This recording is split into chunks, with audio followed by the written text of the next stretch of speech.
This is the day that the Lord has made, and let us all rejoice and be glad in it. Listen, they didn't say sorry. They didn't explain why. And every time you think about it, the sting comes back again. Not because you're weak, though, but because you're human. Because words have a way of making wounds that echo in the chambers of memory long after the conflict ends. And somewhere in that space between what they did and how you feel, you see Jesus whispering in Matthew chapter 18, 70 times 7. Not once, not 7 times 70 times 7, which is not a number to count, but a rhythm to live by, because grace doesn't keep score. Grace breaks the cycle. It's there in Matthew chapter 18 that Jesus tells a story. A servant owed 10,000 talents. What's the translation of that?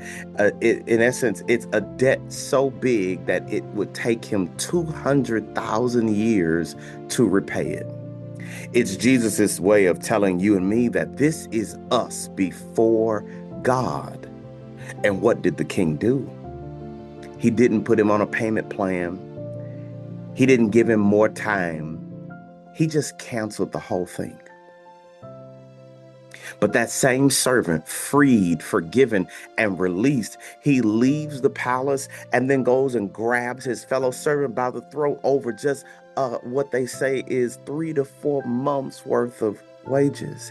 He chokes him. He demands repayment. He throws him into prison, all while wearing the aroma of fresh grace on his breath. That's the tension that we live in, isn't it? We receive unpayable mercy.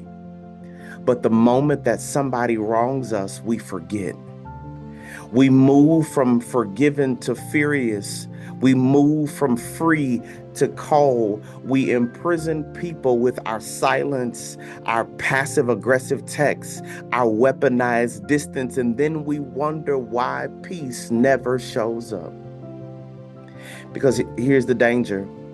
If you live outside the logic of grace, what will happen is you will re-enter the prison you were rescued from.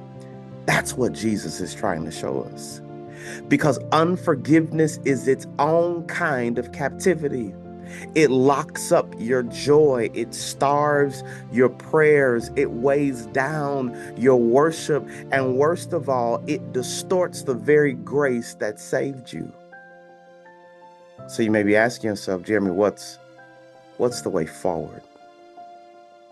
I need us to understand, write this down. We set this in our Tuesday night class. Forgiveness must become your automatic response. Not because they deserve it, but because grace means you don't need to carry what Jesus has already canceled.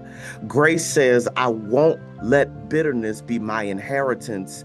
Grace says, I won't hold on to poison hoping they get sick.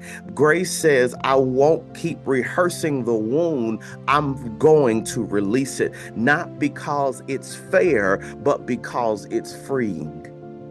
And when you forgive, you don't erase what happened. You just stop giving it power to shape who you are. You stand at the prison door, key in hand, and say, Jesus paid for this. I won't keep charging rent. Grace doesn't forget the pain. It transforms your response to it. It interrupts the argument. It softens the silence. It bridges the gap. It says, what God did for me is now how I will deal with you. So today, beloved and my friends, whether it's been 7 times, 1 time, or 77, forgive. Let it go. Give it grace.